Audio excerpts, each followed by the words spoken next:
যোৱা ৰাতি 7:45 মানত এটা ডাঙৰ শব্দ শুনিছে, আপোনালোকেও চাগে নিশ্চয় শুনিছে। তো আমি শব্দ শুনি পাই চালোঁ বাহিৰত ওলাই, এইফালে পাহাৰৰ ওপৰত জুই জ্বলা দেখা পালোঁ। গতিকে কালা পাহাৰটো আমাৰ ৰংক্ৰেং কালা পাহাৰৰ ওপৰৰ ফালে ইংলং ইপি বুলি কয় ন, সেইটো মই কালা পাহাৰ বুলিয়ে গম পাওঁ। একচুৱেলি কালা পাহাৰে হয়তো। তো আমি লগে লগে আমাৰ কামাণ্ডো পাৰ্টি, আমাৰ থানা ষ্টাফ, আমি 3টা টিম হয়, তিনিফালৰ পৰা আমি পাহাৰত উঠিছোঁ। লগতে লোকেল মানুহ চব উঠি আহিছে। তো আহি পেলাই এৰাউণ্ড 12 বাজিমানত বস্তুটো স্পটটো পাইছোঁ আহি পেলাই। তো প্লেনটো ক্ৰেছ হৈছে দেখিছে, আৰু সেয়াই আৰু 2জন পাইলট আছিলে বুলি কৈছে।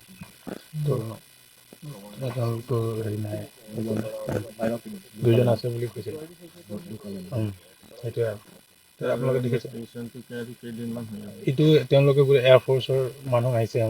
তেওঁলোকে এতিয়া পাৰ্টকৈ চব বস্তুবিলাক কালেক্ট কৰি আছে, তেওঁলোকে ইনভেষ্টিগেশ্যন কৰিব। কি বস্তু পাইছিলে? এইটো ৰায় কাৰ্ফৰ পাৰ্টছবিলাক পাইছে আৰু পাইলটৰ বডি পাৰ্টছ পাইছে। সেইকেইটাই তেওঁলোকে চব এইবোৰ কৰিব, কৰি পেলাই প্ৰচিডিঅ' কি হয় কৰিব। তেওঁলোকে এতিয়া ইনভেষ্টিগেট চাৰ্চ অপাৰেশ্যন কৰি আছে। এইটোতো গম নাপাম ন, সেইটো কেনেকৈ গম পাব, সেইটোতো পচিবল নহয়। কেনেকৈ ক্ৰেছ হৈছে, কি হৈছে, এইটো ব্লেক বক্সটো পালেহে গম পাব। এইটো দেখিছে আপোনাৰ গোটেই পাৰ্টছ পৰি আছে য'ত একদম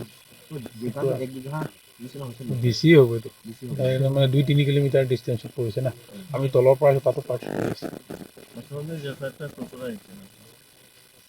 এইটো এতিয়ালৈকে মই কনফাৰ্ম হোৱা নাই, যোৰহাটৰ পৰা আহিছে পাৰ্টিটো, চব যোৰহাটৰ পৰা আহিছে।